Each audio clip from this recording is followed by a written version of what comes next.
امیر زادی نے بڑی بے-دردی کے ساتھ ایک خونی کھیل کھیلا اور اپنی گاڑی کے نیچے چند لوگوں کو کچل دیا. وہ عورت پاکستان میں کئی ایک کمپنیز کی ڈائریکٹر ہے, بلکہ آنرشپ ہے اس کے پاس, اس کے ہسبینڈ کے پاس, اور یو کے کا لائسنس بھی تھا اس کے پاس. پڑھی لکھی خاتون ہے, کوئی پاگل نہیں ہے, کوئی سائیکو نہیں ہے. بس نشہ اسے اپنی دولت کا تھا, اپنی گاڑی کا تھا. اتنی سپیڈ کے ساتھ وہ گاڑی کو دوڑا رہی ہے. دن دہاڑے اگر سی سی ٹی وی کیمرے میں وہ ویڈیو ریکارڈ نہ ہوتی اور رات کا کوئی پہر ہوتا تو شاید یہ بات دبا لی جاتی, کیونکہ جس قدر برق رفتاری سے ہمارے ریاستی ادارے اسے پروٹیکٹ کرنے کے لیے وہاں پہنچے ہیں, وہ حیران کن چیز ہے.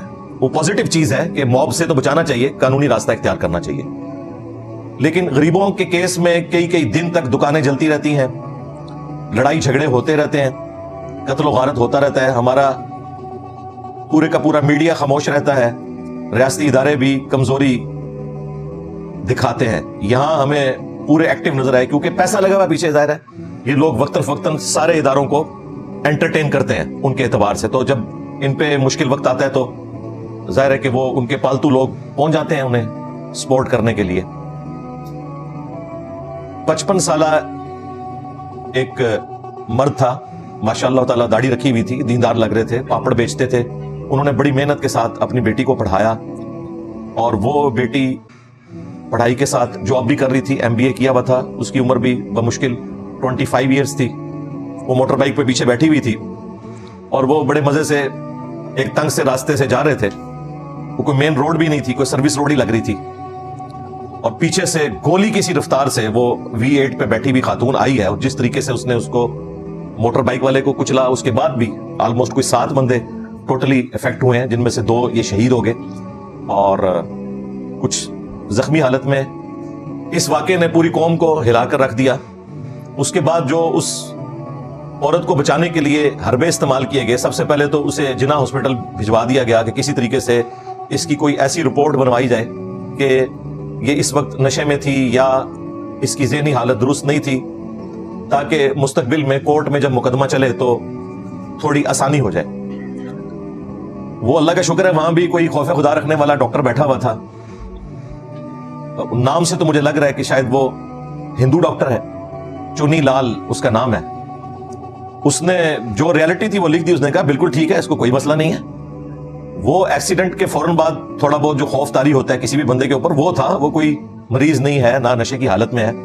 بعد میں مختلف ذرائع سے اس طرح کی بھی باتیں نکل رہی ہیں کہ اس ڈاکٹر کو بھی کافی پیسہ لگانے کی کوشش کی گئی کہ وہ اپنا ضمیر بیچ دے اور کوئی اس طرح کی رپورٹ بنا دے تاکہ مستقبل میں کورٹ سے ڈیسیژن اس عورت کے حق میں مل جائے. ظاہر کورٹ نے تو شواہد کی بنیاد کے اوپر فیصلہ کرنا ہوتا ہے, ویڈیوز کے اوپر, جذبات کے اوپر, عوام کیا سوچ رہی ہے, اس کے اوپر عدالتوں کا کام نہیں ہے کہ وہ فیصلہ کریں. ان کے سامنے جو فیکٹس آتے ہیں ان کی بنیاد کے اوپر انہوں نے ڈیسائیڈ کرنا ہوتا ہے کہ یہ فیکٹس سپورٹیو ہیں اس کیس میں اس مجرم کو سزا دینے کے لیے, یا یہ صرف ملزم ہے, اس پہ اس قسم کی سزا نہیں بنتی. وہ کورٹس نے شواہد کی بنیاد کے اوپر فیصلہ کرنا ہوتا ہے.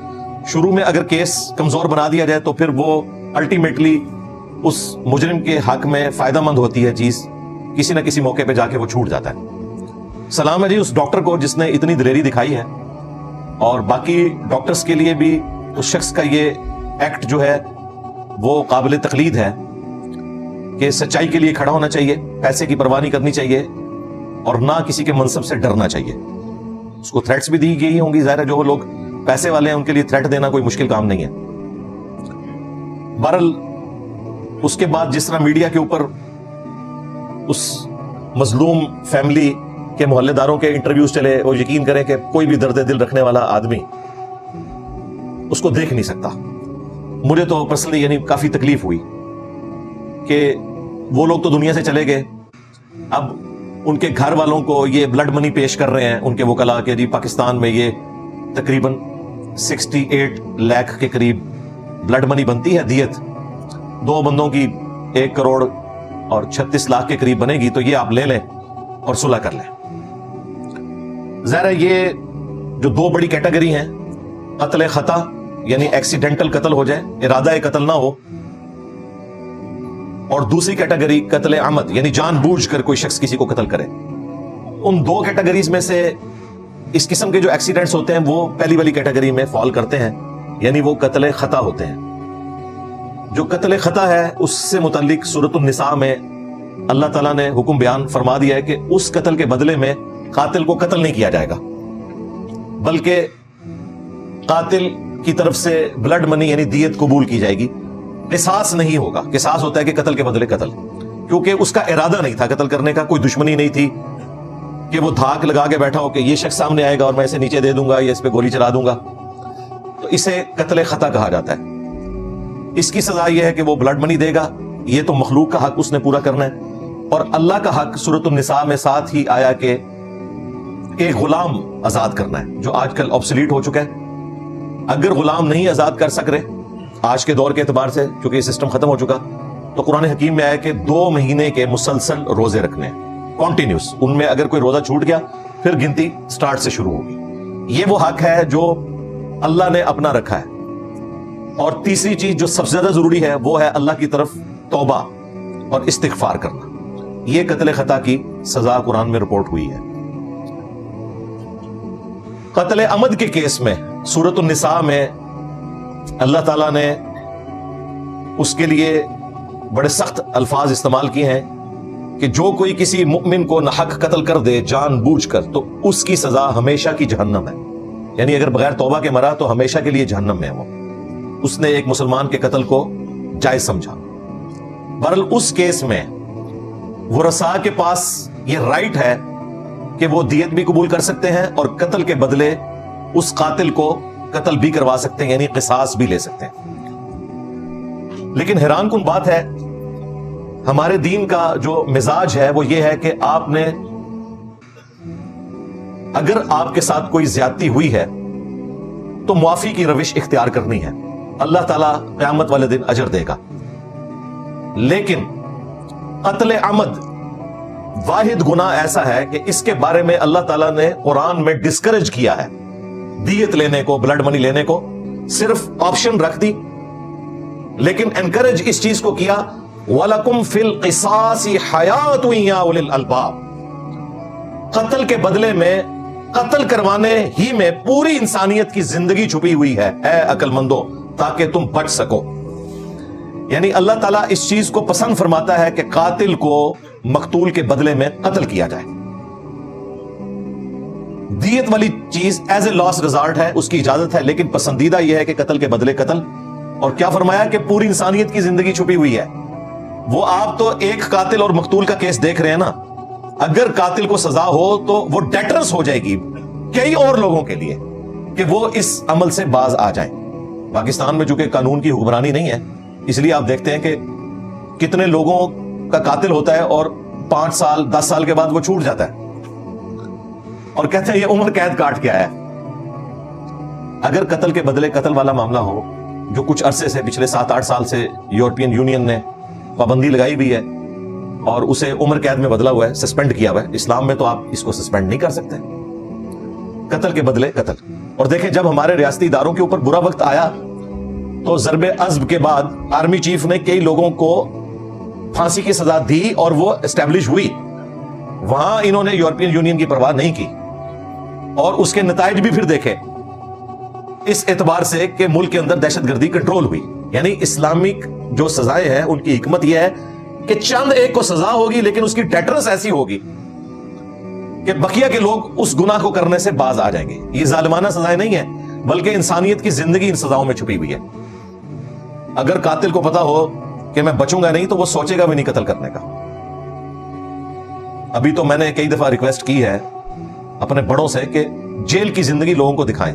ویسے تو ابھی کافی سوشل میڈیا کے اوپر پلیٹ فارم ہے جو جا کے جیل میں رہنے والے لوگوں کی ویڈیوز فلم آتے ہیں, وہی اگر آپ دیکھ لینا تو کوئی شخص بھی جیل جانے کا تصور بھی نہیں کرے گا. کتنی مشکل کی زندگی وہ کاٹ رہے ہیں وہاں پہ. تو وہ اگر ان کی لائف سٹوری سنائی جائے نا لوگوں کو ان کی زبانی, تو جو باہر بیٹھے ہوئے لوگ ہیں نا وہ کبھی بھی اس طرح کے جرائم میں مبتلا ہونے کی کوشش بھی نہیں کریں گے, تصور بھی نہیں کریں گے. تو اسلام نے ڈسکریج کیا ہے اس چیز کو کہ بلڈ منی لی جائے, لیکن اجازت دے دی ہے کہ بلڈ منی لے سکتے ہیں. وہ بلڈ منی یا دیت کتنی ہے سنن نبی داؤد کے اندر 2 احادیث اس حوالے سے موجود ہیں. ایک حدیث کے اندر وہ بلڈ منی رپورٹ ہوئی ہے 100 اونٹ یا ان کی مالیت. 100 اونٹ یعنی جو نارمل اونٹ بھی ہے آج کل 5 لاکھ روپے کا آتا ہے, تو پھر دیت کتنی بنی؟ 5 کروڑ, جو پاکستان کے قانون میں 68 لاکھ ہے. کم از کم 5 کروڑ ایک بندے کی دیت. دوسری حدیث میں آیا کہ 200 گائیں, وہ بھی آلموسٹ اتنی رقم بن جائے گی, یا 2000 بکریاں یا ان کے ایکویلنٹ قیمت, تو یہ آلموسٹ ایک جیسی بنتی ہے اور یہ اچھی خاصی رقم ہے. اس کے ذریعے ایٹ لیسٹ مظلومین کی کسی حد تک داد رسی ہو سکتی ہے. اگر آپ نے کوئی شرعی طور پر کوئی حکم نافذ بھی کرنا ہے so called Islamic republic of Pakistan میں, تو کم از کم 5 کروڑ روپیہ آج کی ریٹ میں دیں. 100 اونٹ یا 200 گائیں یا 2000 بکریاں یا ان کے ایکویلنٹ رقم دی جائے. یہ ہے بلڈ منی. کتنے مسلمانوں کو, کتنے پاکستانیوں کو یہ پتا ہے کہ شرعی طور پر بلڈ منی کتنی بنتی ہے؟ عام لوگ تو یہ سمجھتے ہیں ٹھیک ہے جو بھی کنسنسس کے ساتھ طے کر لیا جائے. اس طرح نہیں ہے. اسلام نے ظاہر ہے کہ حرمت جان رکھی ہے, اس حد تک رکھی ہے کہ سورۃ المائدہ میں اللہ تعالیٰ نے فرمایا کہ صرف 2 ایکسیپشنز ہیں, 2 استثناء ہیں. یا تو قتل کے بدلے قتل, یعنی مقتول کے قتل کے بدلے قاتل کو قتل کیا جائے گا, وہ بھی جوڈیشری کے تھرو, آپ نہیں قانون ہاتھ میں لیں گے. یا فساد فی الارض کرنے والے لوگ, انہیں قتل کیا جائے گا. ان 2 کو چھوڑ کے اگر کسی نے کسی ایک جان کو بھی قتل کیا, گویا اس نے پوری انسانیت کا قتل کر دیا. اور جس نے ایک جان کو بچایا, مسلمان نہیں جان, گویا اس نے پوری انسانیت کو بچا لیا. حتیٰ کہ صحیح بخاری میں حدیث ہے کہ اگر کوئی نان مسلم کسی مسلم کنٹری میں ٹیکس دے کر رہ رہا ہے, ذمہ ہے, جزیہ دے رہا ہے, اسے بھی اگر کوئی قتل کر دے تو وہ جنت کی خوشبو بھی نہیں پائے گا, حالانکہ جنت کی خوشبو 40 سال کی مسافت سے آ رہی ہوگی. لیکن ایک نان مسلم کو بھی ناحق قتل کرنے والا جنت میں جانا تو بڑی دور کی بات, اس کی خوشبو بھی نہیں پائے گا. یہ بڑا سینسٹیو ایشو ہے. پھر ایک مسلمان کا قتل, اور وہ قتل ناحق. جامعہ ترمذی میں اور سنن ابن ماجہ میں حدیث ہے, اللہ تعالی کے نزدیک پوری دنیا کا تباہ و برباد کر دینا یہ آسان ہے بنسبت اس کے کہ کسی مسلمان کو قتل کیا جائے. یعنی پوری دنیا کو یہ تباہ کر دے. پوری دنیا کے اندر مسجدیں بھی آتی ہیں, بیت اللہ شریف بھی آتا ہے, یہ سارا کوئی تباہ کر دے, یہ چھوٹا گناہ ہے. ایک مومن کا قتل اس سے بڑا گناہ ہے. اس کو سپورٹیو حدیث بھی ہے نا جامعہ ترمذی میں اور سنن ابن ماجہ میں کہ ایک مومن کی حرمت کعبے سے بھی بڑھ کر ہے. ایک اور حدیث ہے جامعہ ترمذی میں اور سنن ابن ماجہ کے اندر, اللہ کے محبوب صلی اللہ علیہ وآلہ وسلم نے ارشاد فرمایا, قیامت کے دن مقتول جسے دنیا میں قتل کیا گیا تھا وہ اپنے قاتل کو پیشانی کے بالوں سے پکڑے گا, گھسیٹتا ہوا اللہ کے عرش کے پاس پہنچ جائے گا اور کہے گا کہ یا اللہ آج مجھے انصاف چاہیے, اس نے مجھے دنیا میں کیوں قتل کیا تھا. اور یہی حدیث جب سنن نسائی میں آتی ہے نا, اس میں آگے الفاظ ہیں کہ جب اللہ تعالیٰ اس شخص سے پوچھے گا قاتل سے کہ تو نے اسے کیوں قتل کیا, تو وہ آگے سے جواب دے گا کہ مجھے حکمرانوں کی پشپناہی حاصل تھی. میں نے کہا یہ تو بالکل پاکستانیوں کے بارے میں. صحیح بخاری اور صحیح مسلم دونوں میں حدیث موجود ہے کہ قیامت کے دن سب سے پہلے قتل کے مقدمے کا فیصلہ ہوگا. جی, حقوق العباد میں سب سے پہلے قتل کے مقدمے کا. حقوق اللہ میں سنن نبی داؤد میں حدیث ہے سب سے پہلے نماز کے بارے میں سوال ہوگا. اب حیران کن بات ہے کہ حقوق اللہ والی حدیث ابو داؤد کے اندر ہے اور حقوق العباد والی حدیث بخاری اور مسلم دونوں میں ہے. یہ بہت کم لوگوں کو بتائی حدیث کہ سب سے پہلے قیامت کے دن قتل کے مقدمے کا فیصلہ ہوگا. یہ اتنا سینسٹیو ایشو ہے. جامعہ ترمذی میں ایک حدیث ہے اور اس کی صحت میں اختلاف ہے, کچھ محدثین صحیح کہتے ہیں کچھ ضعیف, لیکن وہ فٹ ان بیٹھتی ہے صحیح بخاری میں سیدنا عمر کا ایک قول ہے، اس میں وہ جامع ترمذی کی حدیث ہے کہ اگر زمین و آسمان کی ساری مخلوقات مل کے صرف ایک مسلمان کو قتل کر دے، اللہ تعالیٰ پوری کائنات کو جہنم میں پھینک دے گا، یہ پرواہ نہیں کرے گا کہ مقابلے میں صرف ایک مسلمان ہے، پوری کائنات کو۔ سیدنا عمر کا قول جو اسے سپورٹیو صحیح بخاری میں الموطا امام مالک میں پوری تفصیل موجود ہے اس کی، کہ ایک گاؤں میں اس زمانے میں 5 لوگوں نے مل کے ایک مسلمان کو ناحق قتل کر دیا، اور وہ قتل کرنے والے بھی مسلمان تھے۔ سیدنا عمر نے ان 5 کو قتل کروایا اس کے بدلے میں، اور ساتھ فرمایا، بخاری کے الفاظ ہیں کہ اگر یہ پورا گاؤں بھی ایک مسلمان کے قتل میں شامل ہوتا میں پورے گاؤں کو قتل کروا دیتا۔ بھائی جو انصاف ہے وہ اسی طریقے سے اسٹیبلش ہوتا ہے، عدل فاروقی کی بات ہوتی ہے تو پھر وہ اسی طریقے سے اسٹیبلش ہوگا کہ سزا ہوگی چند ایک کو، ڈیٹر ساروں کے لیے ہو جائے گی۔ جی اسلامی سزائیں بڑی سخت ہیں، سنسار کرنا، جناب سنسار ایک ہی ہوگا، آندہ کوئی سوچے گا بھی نہیں بدکاری کرنے کا۔ آپ ذرا نافذ تو کر کے دیکھیں، دبئی میں آپ گاڑی کا دروازہ کھول کے تسلی سے شاپنگ کریں، آپ کی گاڑی کے نزدیک بھی کوئی نہیں لگے گا، ادھر پتہ ہے کہ ہاتھ کاٹ دیے جائیں گے۔ ان کے امیر کو یورپ اور امریکہ میں جب صحافیوں نے پوچھا کہ بڑی سختی ہے آپ کے ملک میں سزائیں، انہوں نے کہا دیکھ لیں تمہاری تو تھوڑی دیر کے لیے بجلی بند ہوتی ہے تو کیا حال ہوتا ہے، وہاں پہ آؤ زیورات چھوڑ کے چلے جاؤ، کوئی پرواہ نہیں۔ تو ساروں کے سر پھر شرم سے جھک گئے۔ یہ اسلامی سزاؤں کی برکات ہے، چند ایک کو سزا ہو، ڈیٹر ساروں کے لیے ہو جائے۔ اس کے علاوہ کئی ایک احادیث ذخیرے احادیث میں موجود ہیں۔ سنن نبی داؤد میں ایک بڑی حیران کن حدیث ہے، میں جب بھی اسے پڑھتا ہوں حیران ہو جاتا ہوں، پریشان ہو جاتا ہوں۔ اللہ کے محبوب صلی اللہ علیہ وآلہ وسلم نے فرمایا کہ قیامت کے دن اللہ تعالیٰ یا تو شرک کو معاف نہیں کرے گا، اور شرک کے علاوہ اگر کوئی گناہ ہے جسے معاف نہیں کرے گا وہ قتل ناحق ہے۔ کتنی حیران کن بات ہے۔ شرک سے متعلق تو قرآن میں آیا ہوا ہے 2 دفعہ، ان اللہ لا یغفر ان یشرک بہ ویغفر ما دون ذلک لمن یشاء۔